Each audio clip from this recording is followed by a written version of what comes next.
Odwiedziłem największe centrum outletowe w środkowej Europie. Od Gucci'ego, Nike, przez Pradę, Starbucksa, wszystko co chcesz. Nawet jest koło młyńskie za 7 euro. Trochę dużo również. Ale na kole młyńskim jest widok pewnie warty każdej ceny, bo widać coś, co jest na liście UNESCO, a mianowicie Neusiedlersee, czyli...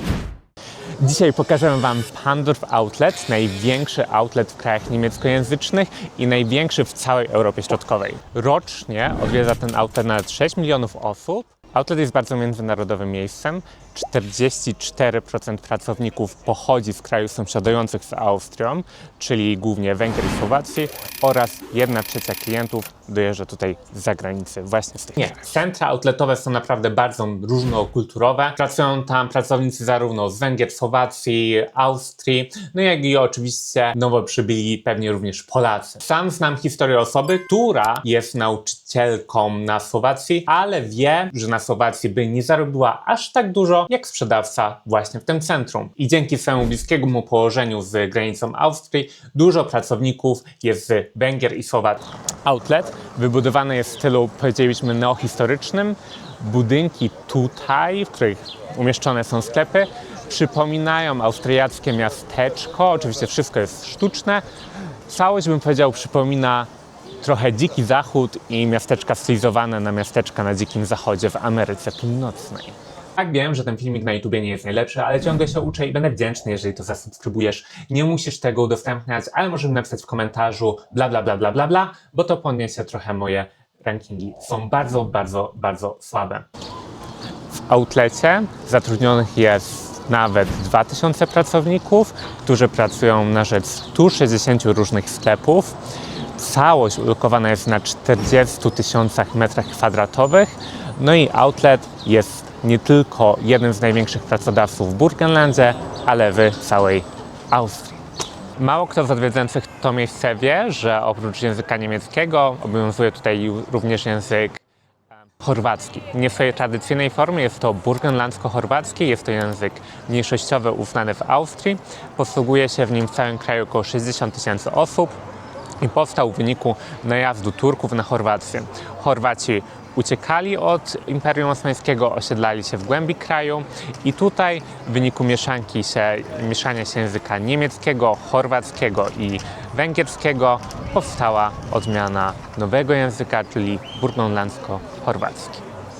Pjesništvo, kultura, solidarnost, sloboda, ptica selica, pomoć, znatiželja, jačenje, samopoštovanje. 66% mieszkańców tego miejsca uważa się za osoby niemieckojęzyczne. 17% zalicza się właśnie do mniejszości językowej i uważają się za osoby posługujące się burgenlandsko-chorwackim językiem, a 4% wciąż uważa się za Chorwatów. Outlet położony jest na płaskowyżu, który jest łącznikiem między Karpatami a Alpami. Są to sprzyjające warunki do powstawania wiatrów i uważa się, że wieje tutaj szybciej niż w większości przybrzeżnych rejonów Morza Północnego. I dzięki temu cechą charakterystyczną tego miejsca, całego płaskowyżu, są wiatraki, które widać w oddali. Oprócz outletu, dla którego tutaj wszyscy przyjeżdżają, outlet odwiedzają 1000 osób dziennie, więc na moje oko warto pojechać tam pociągiem. Pociągi kursują codziennie, kilka razy dziennie w kierunku Bratysławy, również z dworca głównego w Wiedniu. I tu się zdziwicie, pociągi w Wiedniu są również zabawowe, prawie jak w Polsce. Cały przekrój społeczny tam siedzi, więc będziecie mieli okazję bardzo często właśnie w kierunku Bratysławy jechać z alkoholikami, młodymi ludźmi, którzy jadą na imprezę się napić, wieczór kawalerski, studenci, turyści, wszystko w jednym pociągu. Daje mieszankę, której nie chcecie doświadczyć, ale doświadczycie, bo to coś ciekawego. Warto również zaznaczyć historię tego miejsca, która sięga czasów celtyckich. Celtowie osiedlili się tutaj, następnie przyszli Rzymianie. I dziś obok Pandorfu znajduje się jedno z najważniejszych stanowisk archeologicznych w całej Austrii, dotyczących właśnie willi rzymskich. Co również warte zaznaczenia, Pandorf leży około 7 km od jeziora Neusiedlersee, które to jest wpisane na listę UNESCO i jest największym jeziorem stepowym w tej części Europy i największym jeziorem stepowym, które nie posiada odpływu. Będąc nad jeziorem, z oddali widać góry. Nie są to Alpy, to są inne góry, ale również jest cudnie. Co bardzo ciekawe jezioro, które ma 315 km2, jest otoczone prawie całe trzcinowiskiem. Trzcina wcześniej była wykorzystana w Austrii jako materiał budulcowy, jako pożywienie. Teraz już tego prawie się nie stosuje, więc to jezioro coraz bardziej zarasta, więc muszą tam przychodzić pracownicy i wykaszać od czasu do czasu część tego jeziora.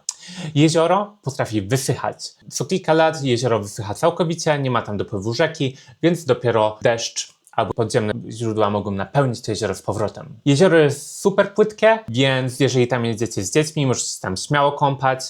Ma średnio 1,5 metra do 2 głębokości, ale praktycznie możecie wyjść na sam środek jeziora i jest woda po kolana.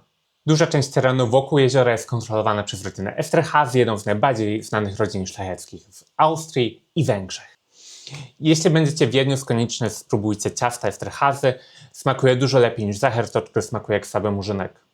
Po I wojnie światowej i rozpadku Austro-Węgier cały Burgenland należał do Węgier i dopiero w latach 20. został włączony do Austrii. Znajdujemy się właśnie przed sklepem Riedle, który jest austriacką firmą, która jest najstarszą firmą na świecie w posiadaniu rodzinnym, zajmującą się produkcją szkła kryształowego. Jej siedziba znajduje się obecnie w Kufstein, ale założona została w Bochemii, w dzisiejszych Czechach. Natomiast po II wojnie światowej Riedlowie nie byli zadowoleni z jakości pracowników i jakości szkła produkowanego w Czechach. No i oczywiście sytuacji geopolitycznej, która wtedy w tamtych czasach była dość skomplikowana na tamtych terenach, dlatego przenieśli swoją produkcję do Kufstein w Tyrolu, którym jest bardzo pięknym miastem.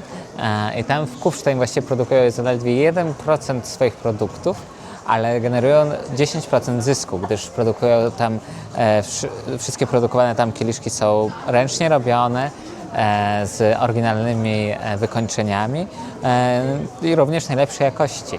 A reszta produkcji znajduje się prawdopodobnie w Niemczech.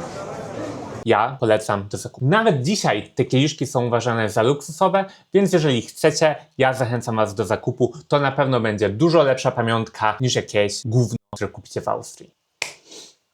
I jeśli już się zdecydujecie na wyjazd z tego Wiednia w kierunku Pandorfu, albo jakkolwiek chcecie nazwać to miejsce, koniecznie zwiedźcie Burgenland. Burgenland jest pięknym landem, jak wszystkie w Austrii, niestety. A najpiękniejsze jest w nim to, że uprawiają tam wino. Dużo wina, dobrej jakości i co najważniejsze, w Austrii wina najczęściej są zakręcane. Więc jeżeli będziecie chcieli tam jechać i pojedziecie pociągiem, możecie od razu sobie kupić butelkę albo dwie i wypić na miejscu. Ja osobiście zdecydowałem się przejść z Pandorfu nad jezioro.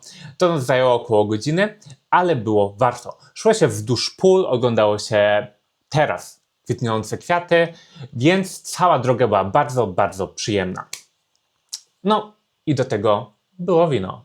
Po drodze weszliśmy na górę. Przeszliśmy z tego pięknego Pandorfu, które ogólnie nam się nie podoba, nie lubimy takich miejsc, do kolejnej miejscowości. No i zajęło nam to długo, bo kupiliśmy też jedno winko w sklepie lokalnym w Pandorfie, więc idzie się milej i przyjemniej. I za nami, nie wiem czy to widzicie, za mną roztacza się widok na największe i chyba jedyne stepowe jezioro w Europie, które nie ma naturalnego odpływu. Są inne stepowe jeziora. Ono jest wpisane na listę UNESCO. Bardzo dobre miejsce. Ludzie z Wiednia bardzo często tam wyjeżdżają na krótkie, jednodniowe wycieczki, żeby zobaczyć, jak miasteczko wygląda i jezioro z wyższej perspektywy, a później poszliśmy się przejść nad sam brzeg jeziora.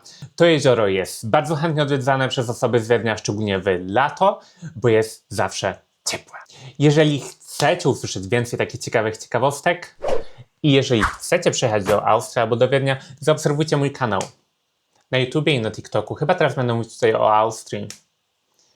Wiem, że spadły mi tutaj zasięgi, bo nic nie dodawałem, ale warto. Zostaw suba, może mi to pomoże.